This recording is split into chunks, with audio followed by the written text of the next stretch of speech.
Hello, my fellow chatters and book lovers. Welcome back to the unexpected part 2 of the What Makes a Classic tag. Unfortunately, an alarm went off on my phone, which I'd forgotten I'd put on, and it just cut my video off. So it's in 2 parts because I'm not redoing the first bit. If you would like to see the first bit, you can click here and go along to part 1. So I am on the complex and groundbreaking one where I'm talking about Mildred D. Taylor's Roll of Thunder, Hear My Cry. It's incredibly complex and groundbreaking for many reasons, a lot of which I've already explained, but I was talking about the character of TJ and just the exploration of how his choices and what he values put him in a really difficult position.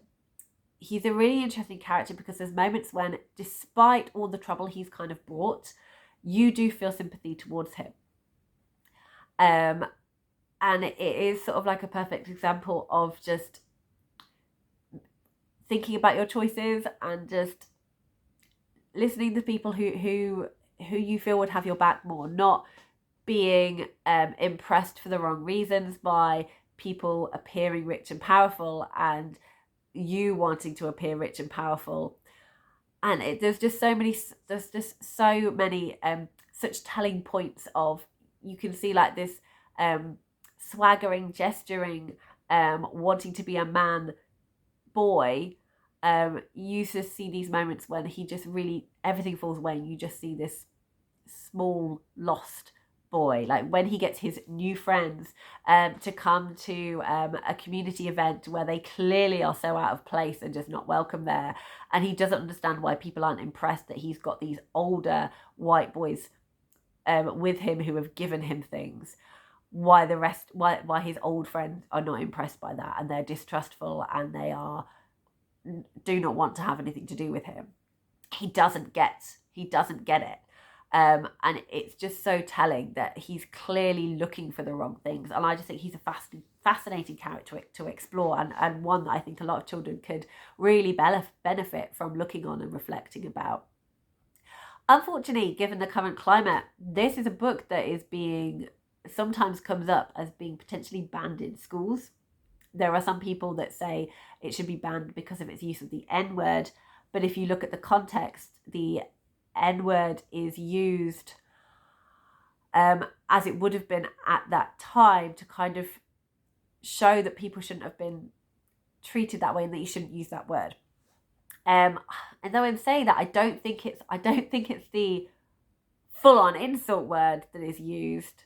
I didn't read it. I listened to it, so it may not have come up. I can't remember. Anyway, the language in there, people said was concerning. But I think that's one of the things you need to do when you are reading older texts with children, especially ones that are written about history, to be able to kind of look at, we wouldn't use this language today. This is why, and say this is the language that is used here. Why do you think they're using that word? Because they want to make that person feel small. Because they want to make that person feel suppressed, because they are afraid that actually this person is more intelligent than them, is more powerful than them, and they don't like it. So I think all of that is important. It does bring up a lot of uncomfortable conversations. It does bring up a lot of difficult things and horrendous parts of history to look at. But it's important that we look at them because racism is still rife. It is still around us. We can't pretend it doesn't happen. We can't pretend this history isn't what happened and got us to this point. It's not fair on people to do that and to suppress it and to not see how wonderful to have this family who are so loving and supportive and strong, fighting for their right to have land like everyone else. Sorry, the croaks are coming. It would be wrong to dismiss the strength of these people who have fought their way from suppression. It would be wrong to dismiss that. And I think it's powerful for children, especially Black children, to see themselves having come through a struggle victoriously and to be able to see that they can do things, that there is this history here showing that, that they fought and they continued to fight and can do wonderful things and have this wonderful family. And these come from Mildred D. Taylor's relatives and her ancestors, and these stories are so personal, and it's wonderful to be able to share them. But obviously they are hard topics, so you are going to need to be able to talk to them and explore them, and allow children to be able to talk about how they feel about being confronted with all of this. So yes, that is very complex, it's very groundbreaking, and I could have used that book for so many things, but I think it's just such a fantastic book. We're going to move on now because I can be talking about that all day. Okay, so the next one is tag number 5, the one with the archetype characters. So for this one, I have gone for The Lion, the Witch and the Wardrobe by C.S. Lewis. This is the first published book in the Chronicles of Narnia. It was published in 1953. And obviously there's a series, have got 7 books, some better than others. But I think there is something very just universally appealing about The Lion, the Witch and the Wardrobe story. And I'll come on to, there are some things that are problematic about it, which I'll come on to later. And it does kind of tie into that, why it's important to talk about books and talk about things in books and have this have a safe space to be able to talk about things that might concern us, but we can also get other things from it as well. So for me, the archetypal characters in this one are, we have the ruler, we have the witch here, she's just called the Snow Witch. She's called the Snow Witch or the Ice Witch. It's been a while since I've read it. So we have her as this ruler, this kind of all-powerful ruler in this land, suppressing the people. We then have the mentor / wizard character of Aslan here, who you do just feel this kind of sense of warmth about reading, that everything was going to be okay. Like you just felt like you wanted to impress Aslan. You wanted Aslan to think that you were a good person. So there was very much that vibe coming off Aslan. And then you have the child, you have the hopeful child, the innocence of Lucy, who is always the one, particularly in Prince Caspian. Obviously she was the first person to come into this world, but she's also the one that would believe in things and see things first. And we have then her brother, Peter, who is put in the hero role. So he's the one that gets the sword. He's the one that needs to lead. He's the one that needs to fight the battle. He's the one that becomes the high king of all the kings and queens. Now, this is when I come on to the kind of the problematic aspects of this book. If this was written today, I think Peter would have been more of a secondary character and he would not have been a hero. We would have had the child / hero in the form of Lucy. This is Lucy's world. This is Lucy's story. This is Lucy's gig. She should be able to claim it. We don't need Peter. But at the time it was written in, that's how it went. I think if it was written now, we would have more of a kind of a character progression, a growing up, a coming of age story, and we would have had Lucy as the child that morphs into the hero, in my opinion. So there is sexism in this book, not only just because we have Peter being pushed as the hero, but because of the way that is spoken about of battle. So I'm just going to read an extract from here.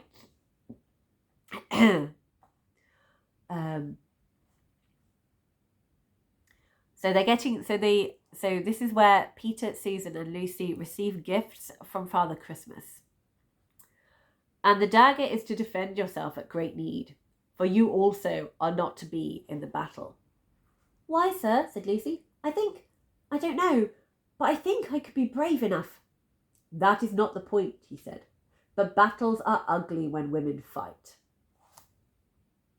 So I remember reading it at the time, being bothered by that. I grew up really loving the characters of Peter Pan and Robin Hood, and when my dad would make weapons out of newspaper for us to play with, my brother liked to get spears and battle axes. I always liked a sword, and I always would choose to be Robin Hood or Peter Pan. So I remember feeling highly insulted by reading that and going, why? I don't understand. So obviously we've got a very much the opinion of C.S. Lewis coming in here about where he feels the right for females should be, where women should be, where men should be. So yes, that's in there. So we have sexism, but I think it's important, that we then get to talk about it. So why does that feel? Do you agree? What do you feel about? Let's look at history. Have we got females in battle? And you can go on to explore. We have Boudica or Boadicea, however you pronounce it. We have Joan of Arc, and also a period of history that I want to explore more about. You have Nanny of the Maroons.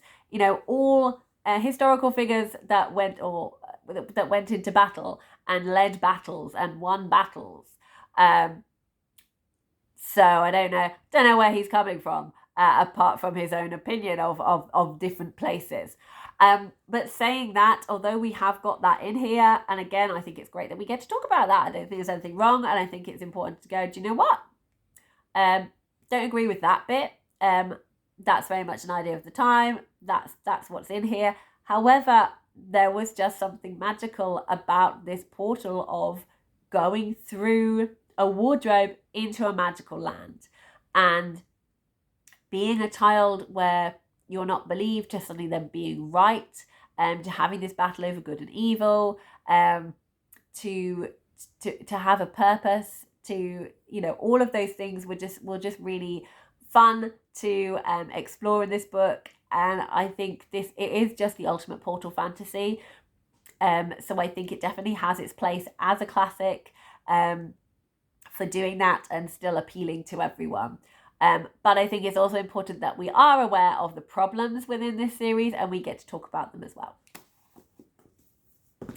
Okay, next tag is the one. Oh, I've already done that one. I put it back in. Tag number 6.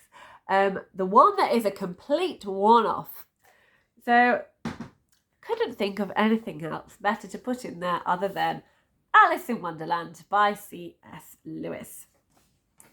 So this was published in 1865. And it's insane.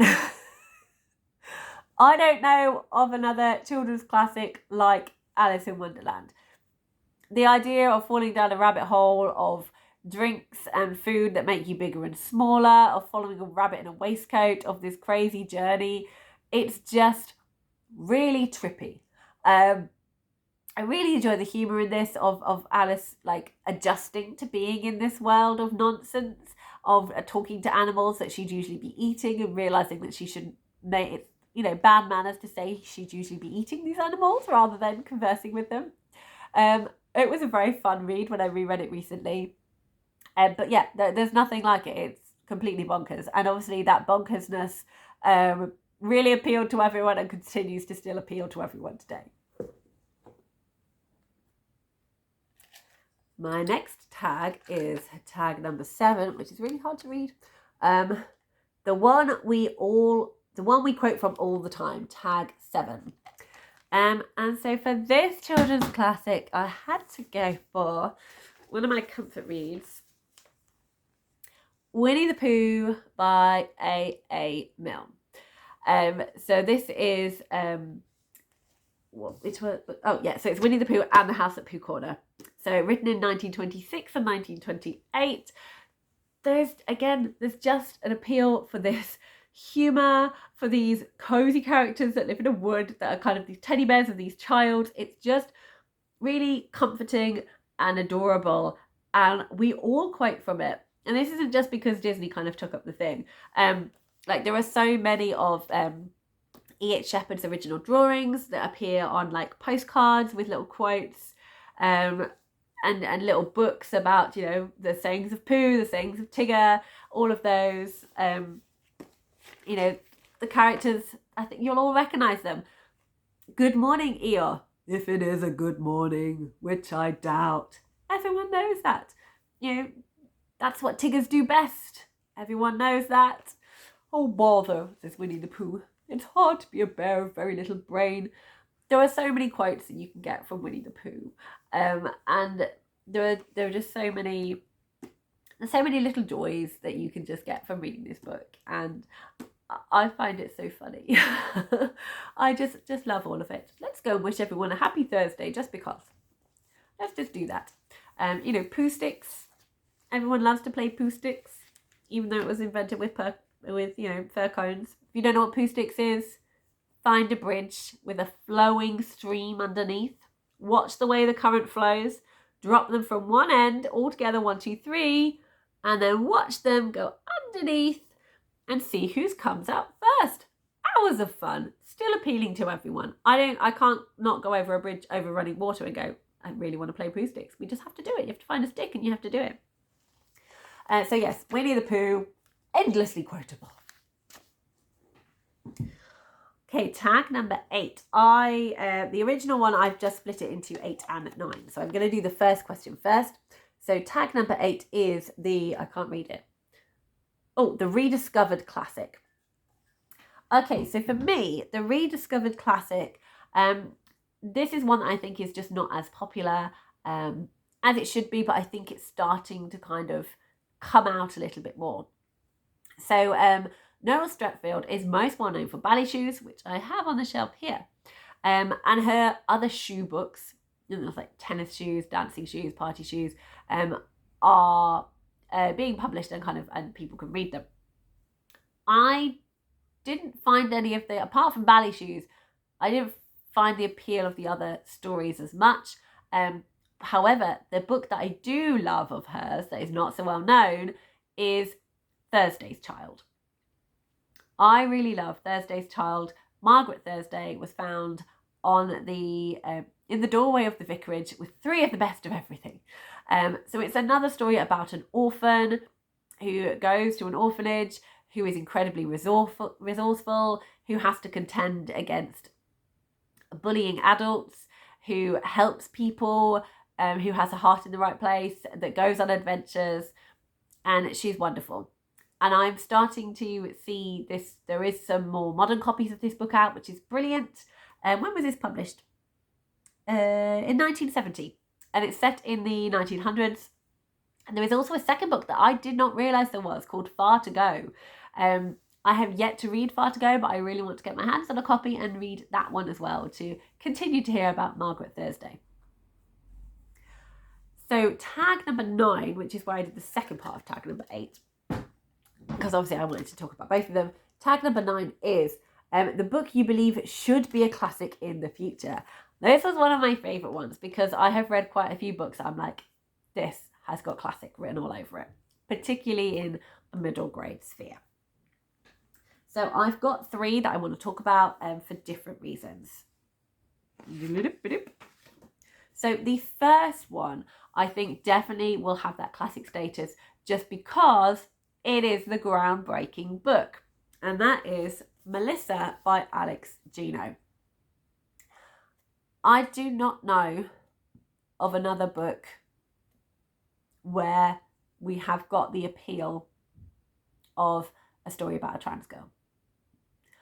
I think there's been a very, very long time between having Melissa about a trans girl and then the only other book where there is a main character, a main protagonist who is trans, was only published last year, and that was Jamie.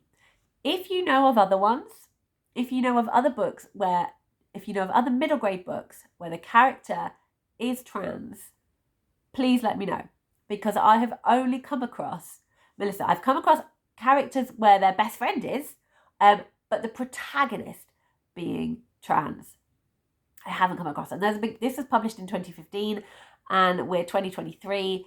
So, we've spent 8 years waiting for the next one, really. That's a long time. So whilst I think there are some things in Melissa that can feel dated just in terms of the way gender is explored. There is so much heart in this about seeing this girl wanting to be her true authentic self, seeing a play as a way to do it, just loving a book and just feeling brought alive by a book, and her best friend, and how she slowly feels able to kind of come out, how she feels able to fight back against some bullies, how she feels able to release herself on stage and let everyone see her for the true girl that she is. And so there's so much heart in here. It's really wonderful. But I do think we have progressed a lot more in terms of like gender not being as binary. And I think Alex Gina will be the first person to say books evolve. No, not books evolve. The world evolves. The book's already been printed. That's staying the same. But at the time, that was the best story that could be given. But language evolves, and everything keeps moving forward, as it should do. So I think it's important to bear that in mind when we are reading books. I think it's important to know when they were published and know that there might be certain phrases or ways of doing things that we wouldn't necessarily do now, just because we now have better language to explain things or better systems to kind of express stuff. So yeah, first one is Melissa. The second one I want to talk about, I don't have, but again, it's another one that I really want to own. And that is Lonely Castle in the Mirror by Mizuki Tsurimura. So this was published in 2017. I just read it and I was like, this is going to be a classic. This has to be a classic. It was just incredible. Now, I think this is marketed as... I don't think this has an age range. I don't think it has a set age range. I think some people put it in YA, some people put it in adult. I absolutely think this could have middle grade appeal as well. As a middle grade reader, I definitely got a lot of things from it that I love about middle grade books. I need to read it again, like with that lens to go, do I feel that children who read middle grade would get from this what they should? I don't know if maybe, because it's a very like slow, it's a slow paced, slow burn, detailed, immersive story. Maybe that's why it's kind of not put in the middle grade bracket. I don't know. But I feel if you have got someone who is a lover of books, who's not scared off by a lot of pages, I think they could definitely get a lot from this story. It has like a very much a kind of fairy tale feel to it. In that you have this kind of portal fantasy where you have a character that is feeling lonely. We don't quite know why. They're being bullied. We don't quite know the full story. And eventually they make their way through into this place where there are other people. And they don't know why they're there. They don't know what this place is. And they can kind of go back and forth from it. So there's a lot of like mystery element to it. There's a lot of getting to know characters. There's a lot of starting to understand different people, how they gel, feeling of found family, and the way it's done and everything that comes from it, it makes complete sense. And it was just done so well. Like the emotion of the story was brilliant and it was beautifully written. So I absolutely think it should become a classic, definitely. And my final one is a series. So this series is The Unmapped Chronicles by Abby Elphinstone. So starting off with Rumblestar, and then we have Jungle Drop, Everdark, and finally The Crackle Dragon. Now, the reason I feel these should be classics is, again, the heart. I think that is one of the things I've definitely kind of got from this video, that the importance of the emotion and the soul of the story is what is appealing. There is so much warmth in these books. There is so much overcoming adversity in these books in totally different ways. All the children learn something about themselves and kind of go through a change through having these adventures and come out the other side and feel more able to face the world through what they've come. They trust in themselves more. They believe they are worth something more. And it's just beautiful to see. On top of that, you've got these wonderful whimsicalness. You have these, completely different characters. There are there's a kingdom in the mountains. You can collect sunlight. You have a talking balloon. There are magical healing things. There's talking animals. There's different artifacts that can do different things. It's so much fun in this world. And the way the characters interact together is lovely. It's just so beautifully done, and it's just a warm hug. It really is a warm hug in a book. There's an exciting story in there for children to get their teeth into, and I absolutely think these books should become future classics. There we go. There's all my thoughts and feelings on what makes a classic a classic. So the only thing I have to do now is to pull out the final tag, which is to tag people. So of course, first of all, tag You Are It. If you have a YouTube channel or an Instagram or a book talk or whatever, and you want to put this tag out there on your platform and give the answers to your questions, go for it. You do not have to do children's books. That's just what I wanted to do. The actual tag is what makes a classic, and it is just books that you consider classics within all of this. So go for it. Let me know in the comments. If you don't have any kind of bookish social media, then please tell me your thoughts and opinions on what makes a classic in here, and let me know which book, what your tag answers would be for these, and recommend your favourite classic children's book. I would love to hear about all of that.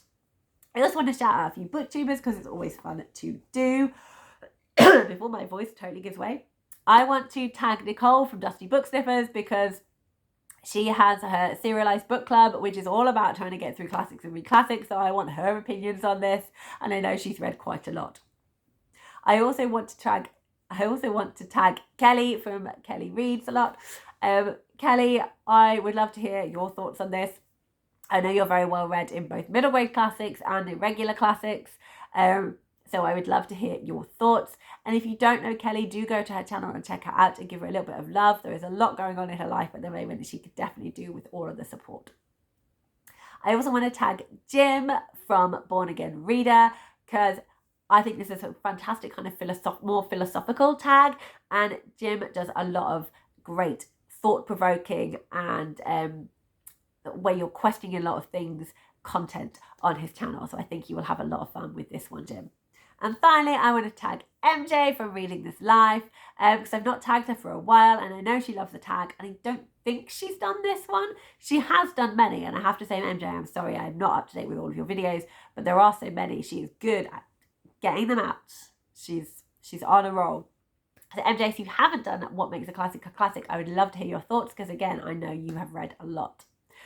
So that being said, I am going to go rest my voice now. I hope you enjoyed this. Give it a little like if you have, subscribe if you like the vibe, and obviously get chatty in the comments because you know I love a chat. Happy reading, everyone.